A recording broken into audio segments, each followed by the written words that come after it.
What's going on, y'all? It's the Saucy Sock here with another video, and in this one, we're going to be breaking down a little bit of game film. My goal for this is to break it down to a point where I can kind of teach you guys of what y'all need to be looking at when you're trying to read a defense and have an efficient passing game. So just pay attention. I'm going to try to do the best I can to explain this. You know, I might not be the greatest defender in the world, but I feel like I can throw the ball really well, and I hope I can help y'all out if you're struggling to have an efficient passing game. So we're going to go ahead and start off here. This is play number one that we're going to have. And if you take a look, obviously you guys have seen this formation before. This is called nickel double mug. The two linebackers are going to be lined up in the A gaps right here. So usually when you see this defense, first things first, it's always assume pressure. Always assume he's going to be sending pressure. Now, a good tale of how to recognize whether or not he's in a zone or man. So look at these two safeties right here. As you can see, they're both walked up, like well up, only about probably 7 yards off the ball. If you get safeties walked up like this, you got man coverage, unless they shell it, which I think is just absolutely stupid.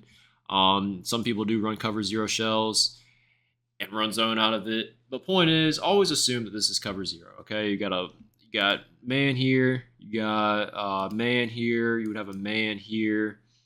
I think it would go here and here. I think that would be the man look that he's going to run. Now, what makes mid blitz kind of scary is you have 6 rushers, all right? So you'll have 6 guys coming in. 1, 2, 3, 4, 5, 6, right? So I have 6 blockers. So protection should be all right. When you see double mug, there's 2 things you need to think of where you need to attack and how to attack. Pass protection and a deep ball. If you got cover zero, there's no help over the top. You got one-on-one downfield. If you have a fast receiver, you better take it. All right. And then also you always got to make sure that all the blitzers are accounted for. If I do a situation or if I run this play, I send this guy out on a route and like these guys go whatever. There's only 5 blockers here against 6 rushers. Meaning that a rusher's going to come free, and the only way I'm going to be able to complete a pass is my first read has to be correct, and that's just not a world you want to live in. So always, always, always make sure your pass protection is good. Now, in terms of running the play, I know it's cover zero. Safeties are walked up here, right? So no help over the top. I have a couple fast receivers on the outside over here. This is an online dynasty. A lot of these guys are 97 speed or higher. I'm instantly thinking I can win right here or right here. I just got to pick who I like the most. So I kind of like the safety right here. Typically, safeties are going to be just a little bit slower than cornerbacks. Not all the time, but most of the time. So my receiver should win here. So a route combination you could do. I can't remember exactly what I did here. You got to have some man-beating routes. Obviously, you know it's man, so you can maybe go like, I don't know, like a zig here. You can maybe go like slant here and send this guy deep. You can send this guy on a corner route and block your running back. I don't remember exactly what I did here, but that's just a concept that you can use if you're trying to beat man coverage. Now we're going to roll the play, and we're going to see what happens. So make sure you see the lines here. You see how I'm trying to get everyone accounted for. Now I did overprotect here. I have 7 blockers, but that's just because I knew I can get a touchdown here. Like I knew I only send 3 players out on a route. I just knew that it was an instant touchdown. I just had to make sure that no one was getting in. And as you can see, he was in mid blitz 0. Every time you see mid blitz 0, you always got to be thinking deep. All right, in this play here, this is my 1 touchdown setup that you could find in a video that I did a few days ago, which I'll also link it down below in the description. Check it out if you haven't already. This is one of the best one-play touchdowns against zone coverage there is. All right, so when we walk up to the line here, here's a couple of things I'm recognizing right off rip. 1 high safety. So 1 high safety could either be cover 1 or cover 3, right? Unless they shell it. Now, looking at what I got here, I have a zone beater or a one-play touchdown against zone. So I'm instantly thinking zone because this corner is not lined up here. This corner is not, or this defensive back's not lined up in front of my receiver here. He's a little offset. No one's in front of this guy, so I instantly know I got zone. If he's running a shell here and he's in man coverage, and he's just an idiot. All right, so just go ahead and assume zone. So I'm assuming cover 3, 1 high safety, which means I'm going to have a deep third here. This safety is going to get the middle third here. And then this guy's going to take a deep third. These guys are going to play underneath. I'm assuming he'll probably take a flat. This guy will play a hook, hook, flat. So what's my setup here? Well, y'all will see why I love this play so much. Let's go ahead and roll the clip. So first thing in the setup, I streak 87 there. I motion my guy outside, put him on a comeback route. Now here's the setup. Oh, I kind of went too far. Let me go ahead and replay it so y'all can see the setup. All right, so here's what I'm trying to accomplish here against cover 3. Let's draw. Okay, so remember, this safety's going to have a middle third. Oh, I drew that so bad. I'm sorry. This safety's going to have a middle third. This guy's going to have an outside third. Outside third. Hooks, hooks, flats. All right, good enough. Not perfect. I'm not a drawer. I'm not an artist. So here's what I'm trying to accomplish here. So we see the zone, right? Our goal here is to pull this guy down to the comeback. I want him to play this comeback here, right? Because what's going to happen is this guy is going to be over here in the middle of the field. The zone that's going to be over here is going to try to break on this comeback route, which is going to leave this void wide open if this guy right here drops down to play the comeback. Because that safety is not going to be able to help over top. So let's run the play here and let's watch how it works. These are kind of things that you need to think about when you're setting up, or if you're trying to lab your own one-play touchdowns, or you're trying to lab your own route concepts. Is there any way you're trying to find ways to pull zones away from where you want to throw the ball, if it makes sense? I want to pull this guy down. I don't want him playing up here and playing this corner route, right? I want him to take this. I want him to stay down here. If I can hold him right here, then that means this safety that's playing right here, you have this space right in here. It's going to be wide open. And that's just kind of things you got to know when you're playing against users who are running zone coverage. Always try to pull a zone away from where you're trying to throw the ball. And it'll make a little bit more sense in future videos. You'll hear things called clear out routes. And those are really good when you're playing against zone defenders. All right, so let's go ahead and roll the clip here. Forgive me, I haven't used this tool a whole lot. Let's just see how it works. So I'm going to pause right here. So this guy's breaking on the corner, right? This guy's breaking. This guy's carrying upfield. This guy's about to break down. Now, the goal here is this safety is going to have to run with his middle third. Like, he absolutely has to, or this guy's going to streak for a touchdown. Now, this safety's expecting help from this corner that's supposed to be in a deep third right here. But watch what happens. The corner is going to bite down. This outside third is going to bite down just a little bit, and this guy's going to grab space right here and find green grass. And let's see how it works. Boom. See that? Corner's breaking down. Safety's running with wide right here and just wide open. He couldn't be more wide open if he wanted to be. Throw it. Doesn't even have to be a perfect pass, but it is, and it's just an easy walk-in touchdown against cover 3. Use that setup. All right, next play. Here's another good example of how to read double mug. So we remember the first time we went against double mug, the safeties were walked down, right? Now look at them. 2 high safeties are kind of a weird split here, and it'll make a little bit more sense of why they're like that here in a second. But because I see these safeties all the way back here, and the corner's not in front of this guy. This guy's kind of on the slot receiver right there, and this guy's kind of backed off. I can probably assume that this isn't man coverage, right? Just because I can read that corner right there and the safeties are back. So we're not in cover 0 anymore. We're in some kind of zone. Now the question is, what zone coverage are they in? Well, we have 2 high safeties right there, and for those of y'all who don't know, cover 4 is not in double mug. So it's not cover 4. I'm assuming it's got to be some version of cover 2. Now here's the catch though. Because these safeties are kind of close together, you're actually going to see kind of more of a cover 2 invert, and I'll break it down here in a second on what that is. But first things first, let's look at what I'm trying to run here. I notice that he's in cover 2. So really what I'm trying to do is with this route concept, this guy is going to come on a drag. This guy is going to come on a crossing route. If these guys drop back and play the crosser, this drag is going to be open.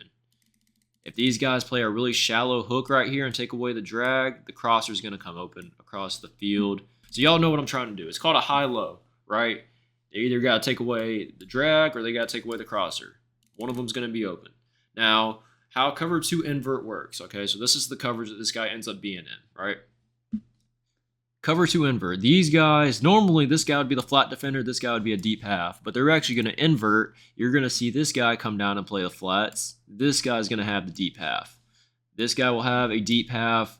This guy will have a flat, And then this one of the this guy right here, he'll be in a hook, hook, hook. So that's the coverage this guy's in, okay? But I'm not really worried about the deep pass right now. I'm just trying to make a high-low in the middle of the field here. Always keep your progressions and your route combos simple. You want to only have about 2 main reads, and then if your 2 main reads are taken away, you got to have a plan to have a third guy. But high-lows, you're reading 1 or 2 receivers, and you're just making a read of which route they're going to take away. It's a pick your poison kind of thing. So watch what I do here. I'm going to go ahead and play this clip. Keep in mind, I'm also reading these 2 guys in the A gap right here, these 2 linebackers. If they drop, I instantly know I have zone, right? Now, I pretty much already know they're in zone, but it's just good confirmation. Always read those 2 backers. Sometimes if they bring pressure, then you know if these guys come in, this is wide open, right? So always watch the linebackers here. Let's go ahead and play the clip. All right, so right here, I have the drag. I could throw the drag, but I see his user right there. Maybe his user could come down and cut that off. So I'm a little sketchy throwing in that first. Now my read is going to be this guy. What does this guy do? So what basically the route is going to be here. He's going to cross, and this guy's going to go up and break in. All right, so it's 1, 2, 3. That's my progression on this play. And let's just see what happens here. So read the backers. Okay, right here, this guy drops. He's taking away this drag. So what does that leave open? If this guy is playing this spot of the field, this crosser is going to come open here. There's going to be a little soft spot in between this flat defender, this deep half, and this deep half.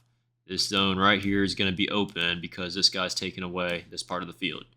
You see how easy it is to run a high-low concept? And if for some reason, this guy right here dropped and played it and took away the crosser, I have this guy breaking in right here, and I could hit him. Hopefully his user wouldn't see it. But that's just kind of the progressions you got to have. You always got to have a 1, 2, 3 progression system.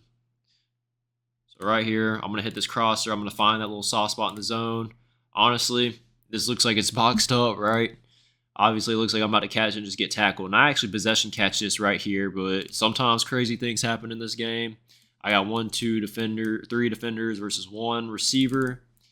But because it's EA College Football 25, we're going to possession catch it, somehow get a break tackle animation, and take it to the house.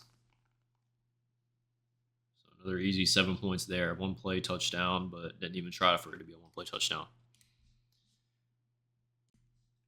All right, we're not in double mug anymore, but this is cover 0. This is definitely not zone coverage. And how do I know that? Watch these DBs. Walk down right in front of the receiver. They're right in your receiver's face. You got a guy manned up here. The safeties are walked way down, right? They're at linebacker depth right here. So there is absolutely no chance that there's going to be help over the top, which means I'm thinking protection. I want blockers, at least 6, right? And I want to be able to take a shot deep. That's my goal every time when I see cover 0. If I have a fast receiver, there's no help over the top, why would I not throw the ball deep here? So basically what it is a 0 man here, man. I don't know who's manned up on who. I can't really remember. It's probably going to be a man here. A man here, and this guy's going to take the tight end. I could be wrong on that. Point is, it doesn't matter. We're going deep, right? I'm not really worried about the underneath matchups. Now, for sakes of this, you could always run a guy deep here, and then you could throw a man-beating route like a zig here, or maybe you could run like a little post route that could get open, and maybe run like a drag with a tight end, because those are hard to stop even in man coverage. Well, we're going to go deep here. No help over the top. Remember, you see cover 0, think deep, and pass protection. So obviously right here, this guy has 99 speed. He's going to win. Okay, as long as my quarterback gives me a green throw, we're going to win the round. It's going to be an easy 6 points here. That's why it's always important to know your receivers that you're going against when you're playing defense. You got to know when you can run cover 0. If you're playing fast receivers and you run cover 0, you might as well go ahead and just give them free 6, 7 points on the board, because that's basically what you're doing. You're just spotting them points by doing this. Get a good throw here. I mean, just look at the separation. That's just too much speed. If you don't have help over the top, it's just a silly defense. Always know your opponent. Now, there's going to be some times where you're going to see a certain coverage show, but your opponent's going to make a bunch of adjustments to their zone coverage. So you can't always determine pre-snap what the defense is going to be in. I'm going to show you exactly why. Now, let me go and show you all set up right here. This is the same exact setup that Black Rain 4 runs. If you haven't seen it already or seen him play already, he's a really good player. Check him out. But this is the setup here. All right. 2 clear out routes from Y and A, and a clear out route really for X. I'm not really throwing that corner route way too much. Really, I'm reading the crosser and the Texas route. One of these crossers is going to come open 9 times out of 10. Now look at the defense. All right, let's see what we got here. We got a little I call this a little dome here. And typically I'm thinking quarters coverage from these 4 defenders, meaning cover 4 basically. You'll have 3 underneath zones here. So if you have quarters here, maybe you have a flat defender out here. Maybe you have a hook here, and maybe a flat. Now that's what I'm thinking, right? I know that's a lot of gibberish right there in the middle. You can't really see it, so I can't draw very well.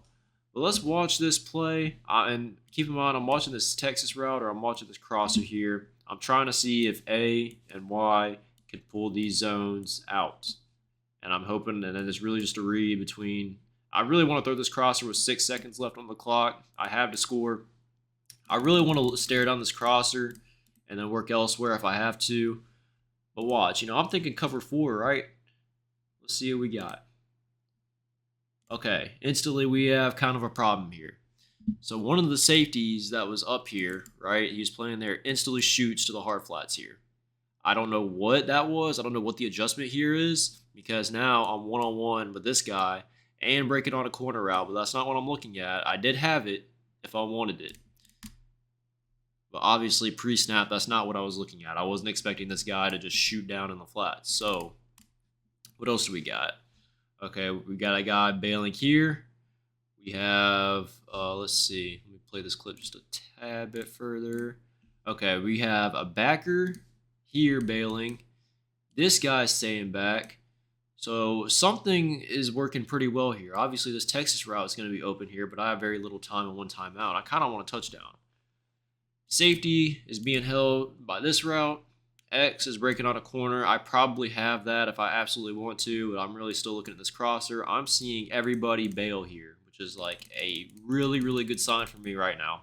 Right now, I'm thinking I can get this crosser underneath this guy and play it and hit it. So we're going to play it. Look, even better. Look at this. This is how I know it's a touchdown. This guy right here is not fast enough to keep up with them, and he's not even manned up with them. But even if he was, this is a 99 speed receiver. I know I'm going to get separation here. Flipped his hips. No longer his back is turned right to where I'm throwing, which is absolutely what I want. All these guys are getting pulled by this A receiver right here. That's why it's so important to sometimes throw these little clearing routes to hold those deep zones and to pull zones back. All right, because what you do is you pull these zones back, you cross face, right? And there's nothing they can do about it. Now, obviously, X is about to come open there. I'm pretty sure I got leverage on this guy. It would take a perfect throw. So, I mean, that is kind of sketchy, and it's a long throw, so it's on the opposite hash. Play the clip a little bit further. Boom, look at this. This is touchdown all the way. He bails. He's taking this Texas route. Crosser's coming here.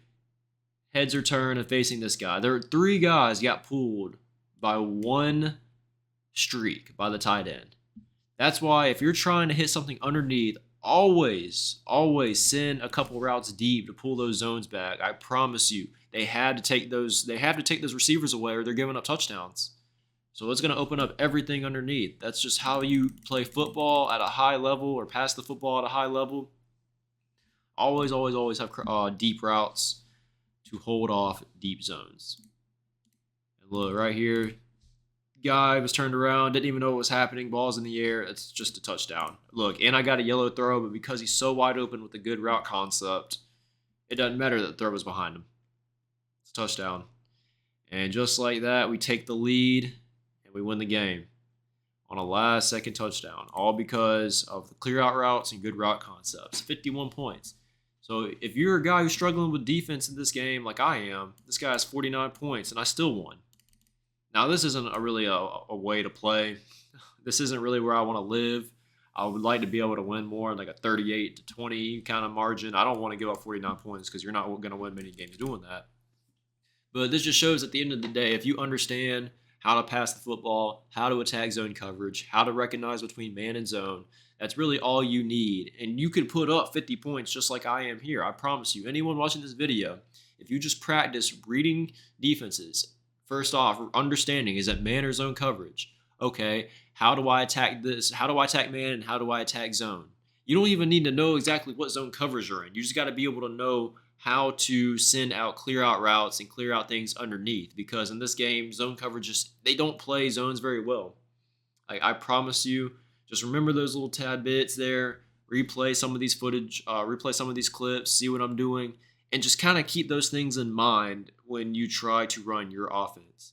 I hope you guys enjoyed this style of video. Again, this is my first time ever trying to explain something like this, so it might not be perfect. If you have any questions, please leave it down below and I'll be happy to help y'all out. Hopefully this will help your passing game at least a little bit. But take care, guys, and I'll see you in the next video.